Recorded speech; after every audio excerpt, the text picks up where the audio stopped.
Bismillahirrahmanirrahim. Assalamualaikum warahmatullahi wabarakatuh. Dear my students of 6th semester in UIN Salatiga, this is the example of the assignment for UTS, for mid semester test. You should make a video of 5 until 7 minutes describing example of socio-linguistic analysis. Okay, I'll give the example the Jaksel language phenomenon.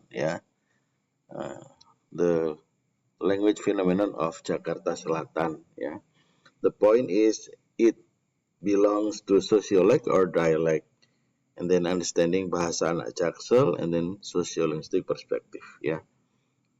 It's like guys who always use code mixing, campur kode, which is mantul, and then kui, jujurly, literally, and etc. Okay. It is mix of Indonesian and English used by urban youth and professional, biasanya orang yang bekerja di Jakarta Selatan. For example, literally capek banget, literally, literally capek banget, and then basically aku lagi hectic, hectic means that uh, people feeling exhausted or tiring, but actually you feel happy of doing something busy for him. For example, Indonesians say bingung, but people in Bandung say bingung oi, and then orang Bekasi say bingung badah. Nah, it's different with Jaksel. Probably gue tuh yang kayak confused gimana ya, yang kayak skeptical gitu gak sih, which mestinya which is which gue masih enter Sandman gitu, yang behind pokoknya don't look back in anger gitu-gitulah.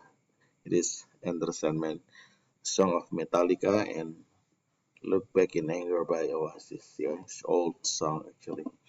Okay, gue tuh literally lagi bosen dan butuh me time gitu guys. Cuma confused, perut gue sakit, so I'm little bit not well. Jadi bingung kan aku tuh. Okay, so it is taken from Twitter. Okay. What is sociolect? In my opinion, it is sociolect. It is not a dialect. Jaksel belongs to sociolect. Sociolect means that language variation based on social group. It includes class, profession, community, reflects social identity, not a location. It is not a location like a dialect. Which defined by geographic border and mapping.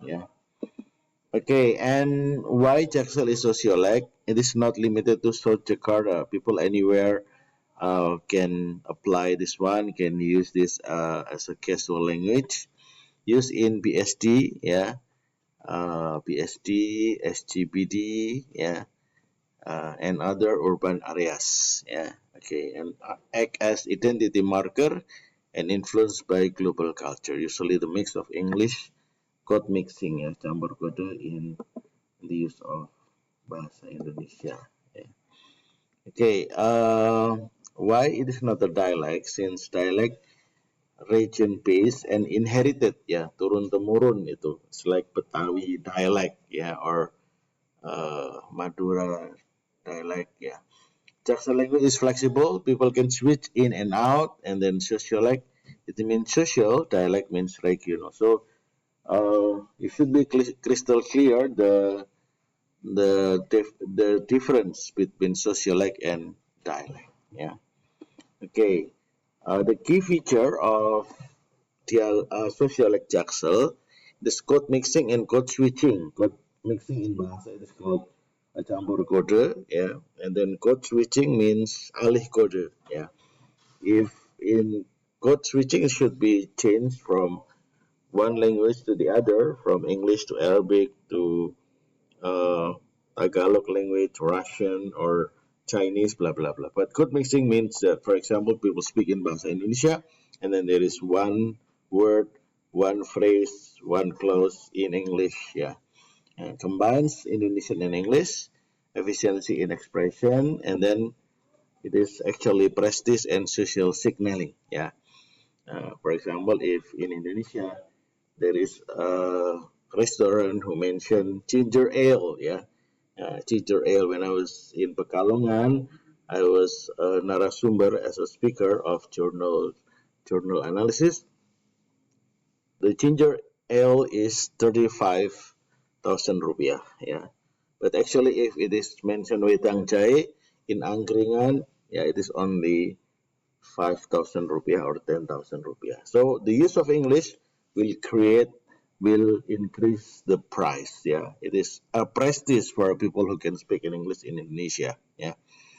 Okay, so this is the key feature. Yeah, and the last one, Jaksa language is a sociolect. It is another dialect, and then formed by urban and global influence. The pop culture. Yeah, pop culture. People say like staycation. People say like work-life balance. People say like uh, mental health. Yeah, so it is actually global influence, and it is urban culture. It's not the villagers culture. Yeah, and then this function as identity and communication tools. So people can use it as the communication between youngster working along with expatriate atau orang-orang asing in SCPD, in PSD, blah blah blah. Yeah, and then will it become formal or just a trend? Actually, in my opinion, this is just a trend. Yeah, this not become a formal one. Yeah, because in Bahasa Indonesia, formal informal it's quite different. Yeah. Okay, I think it's enough for my explanation. It is more than 5 minutes. It is almost 7 minutes. Yeah, I see the counter here. It is exactly 7 minutes. Yeah. Okay. Thank you very much for attention. Wassalamualaikum warahmatullahi wabarakatuh.